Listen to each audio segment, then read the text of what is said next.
Among my acquaintances and friends, there are one or two people who want me to listen to their stories endlessly whenever I meet them.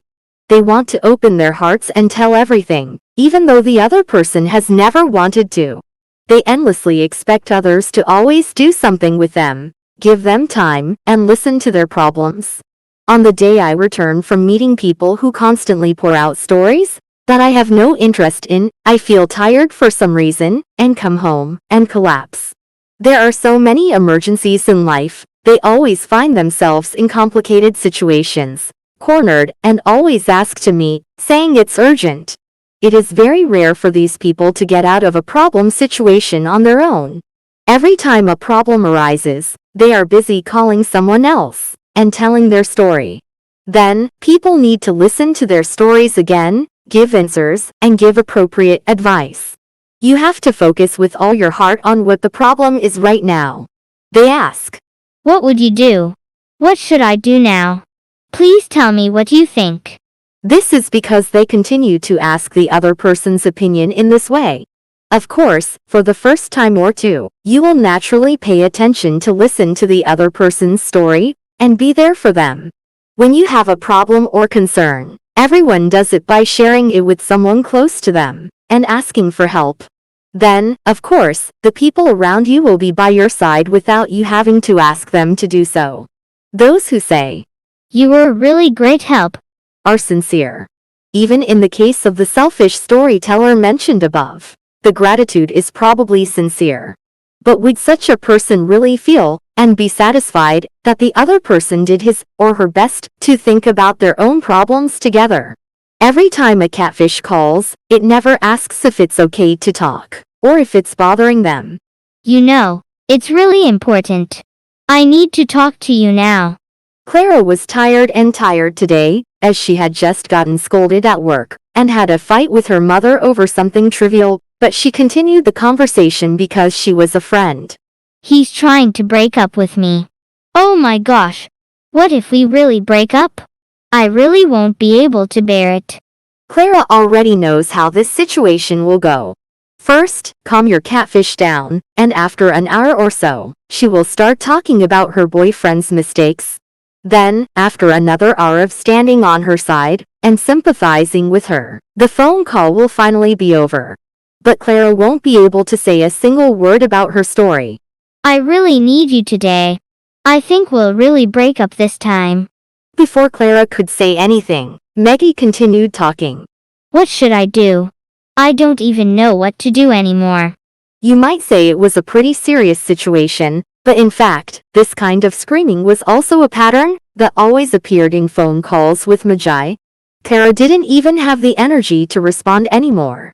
The duty of listening to my friend's difficulties and giving her advice was repeated every time.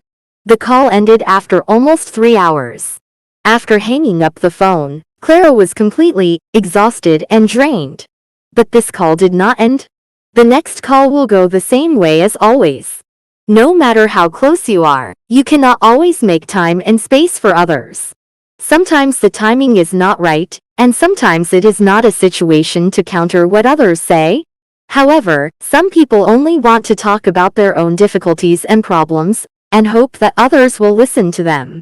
They do not consider the listener's position at all. They don't realize that hearing their stories may feel burdensome to others, and that they can't always be involved in other people's concerns. So, even if the other person signals that they are not interested or do not want to get involved, they do not notice. People like this always ask the same questions and problems. "What should I do? What decision will you make?" Of course, there are times in life when everything becomes mixed up and confusing. There are times when sudden changes occur. At this time, it is really good to have a close acquaintance or true friend by your side. Sometimes, these people play a very important role in navigating the world. Everyone should be able to confide in someone and find comfort during difficult times. However, a person who constantly clings to the other person without consideration and demands answers breaks the balance of giving and receiving in human relationships. Friendship is no exception. If the other person's demands become too much to bother you, even the relationship you've had so far will be shaken in an instant. Friendships and human relationships all stem from free will and interaction. A balanced relationship cannot be maintained if one person repeatedly brings up the same issue and only talks about his/her own position. If you are asked for too much from the other person, you will eventually get tired and even feel taken advantage of. It's like being caught by an energy vampire who sucks all your energy. Energy vampires are not beneficial to any relationship. This is because they use the other person to protect their own self-centered thinking.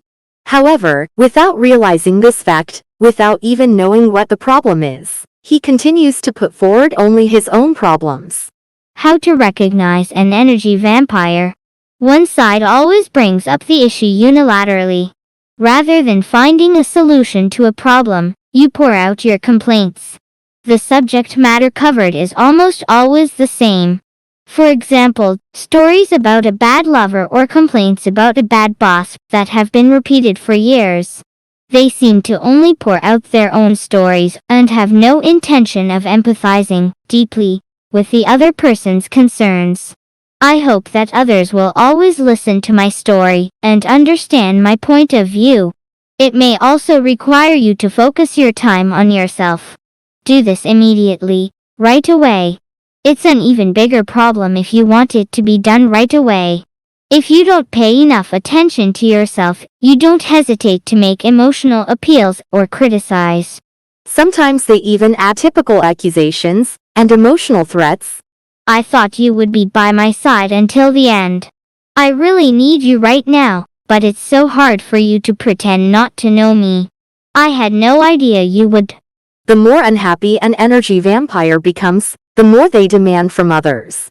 People like this need to draw boundaries in a kind but firm manner. If an energy vampire tries to sabotage your relationship, you need to make them completely aware that this relationship is completely separate from friendship. I need to make it clear that my relationship with you is putting pressure on me and taking all my mental strength. Friendship relationships are never perfectly parallel. Sometimes you rely on someone more, and sometimes the opposite happens. However, if the one-sided imbalance is repeated, and there is a risk that friendship will turn into a relationship that rescues someone, like psychotherapy, then the time has come. What efforts will you make or are willing to make for each other, and how much will you be involved in the other person's affairs? It's time to explain what the limits are